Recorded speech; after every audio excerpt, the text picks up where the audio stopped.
So without any more, I introduce to you John Patton.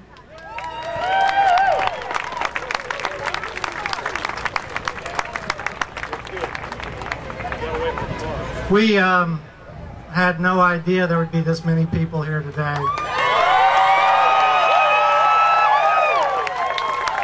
It is truly wonderful to see how many people really love their country. Before we go any further, one thing we haven't done, if you've been in the military or you presently serve in the military, if you're a police officer, a fireman, EMT, a doctor, a nurse, anybody who responds to protecting our country, raise your hand right now. I want everybody who sees these hands raised to make sure you pat these people on the back. The reason why I bring that up, one of my biggest regrets is that I never served in the military. And I look at these guys that get out and they train so hard, they give their life, their time, they give up their family for us to protect the liberties and freedom that we have. And it takes my breath away. I didn't really become too aware of that until 9/11. In 2001, I lived in New York City. And I got up that morning and I went to work and I thought, this is the most beautiful day I have ever seen. I got in the subway, I went downtown, and when I came up to the surface, right away I knew something wasn't right.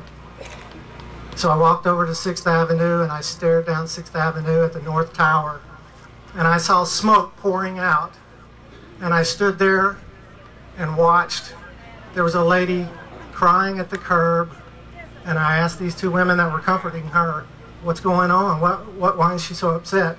Her husband works right there. I can see the hole right now. Her husband works right there. She knew he was gone.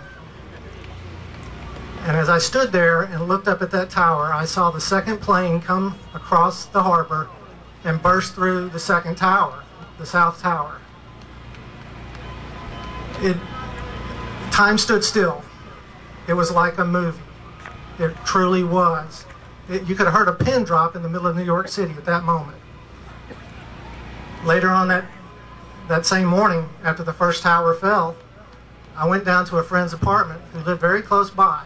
And as I was walking down, I noticed people doing things as if nothing had happened. There was a couple being served breakfast at a sidewalk cafe. There was a guy washing a window. There was somebody loading soft drinks into a corner store. And as I stood there and watched that, all of a sudden, I saw these men and women walking uptown with their business suits and their briefcases covered with concrete dust.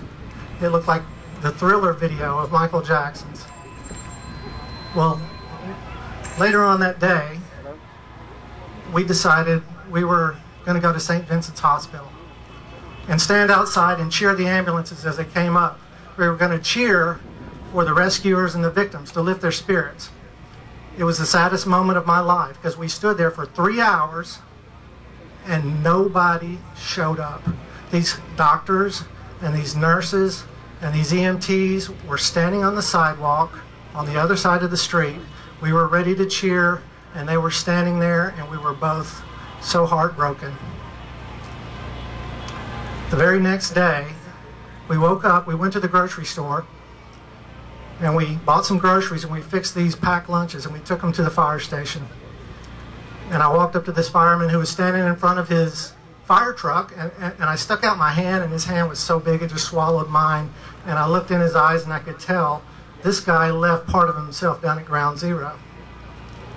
Well, I saw some pretty crazy things in New York that day. I saw people walking the streets with leaflets with pictures on them saying, have you seen my father? Have you seen my brother? Have you seen my cousin?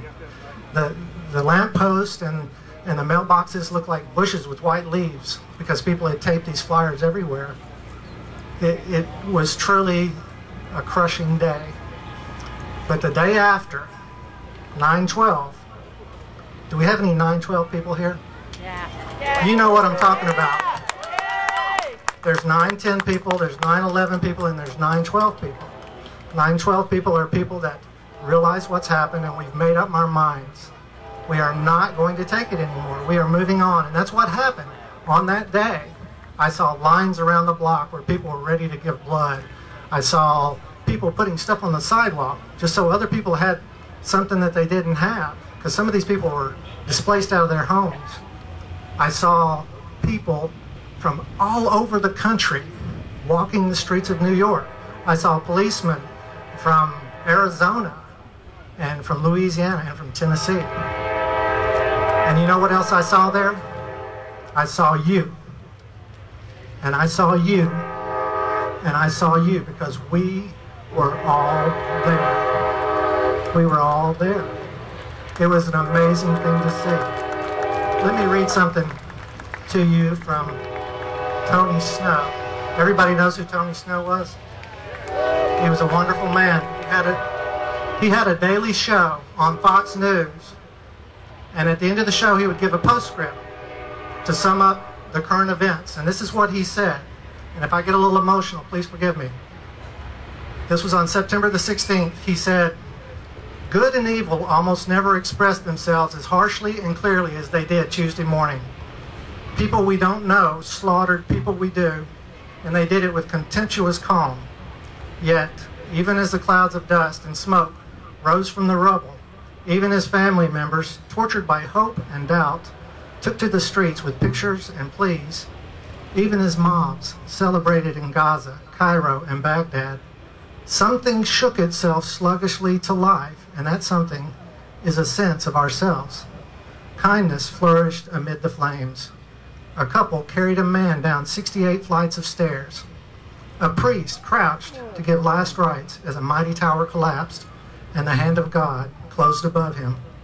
A man and a woman, their hope gone, held each other and leaped. A solitary candle, a flag, a tear. These are the tokens of our renewal. The United States had a spirit before it had a name, one of faith and freedom, of ambition tempered by piety. We were once a nation of neighbors and friends. We are again today. We once were a nation of hardship-tested dreamers. We are again today. We once were a nation under God. We are again today. Our enemies attacked one nation. They will encounter another, for they underestimated us. Today, in our grief and our rage, our determination and hope, we've summoned what's best and noblest in us. We are, again, Americans.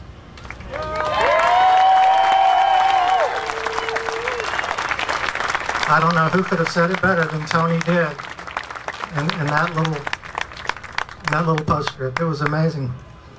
I'm not sure who first called America the Grand Experiment, but my feeling is when that first plane hit the North Tower, the experiment was over. And the reason why is because for some reason, these guys, they decided that they were going to prove a point. They were going to slam themselves into buildings and take a few thousand patriots with them. Now, I know some people tell me, well, the reason why they did it was the 72 virgins.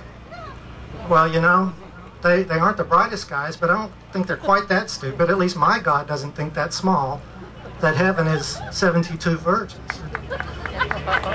But it's true. I think the point they were trying to make, though, is the point that, and there are a lot of people outside our borders that agree with this, and even some inside our borders, that this nation that we live in is evil, and it deserves to perish from the face of the earth.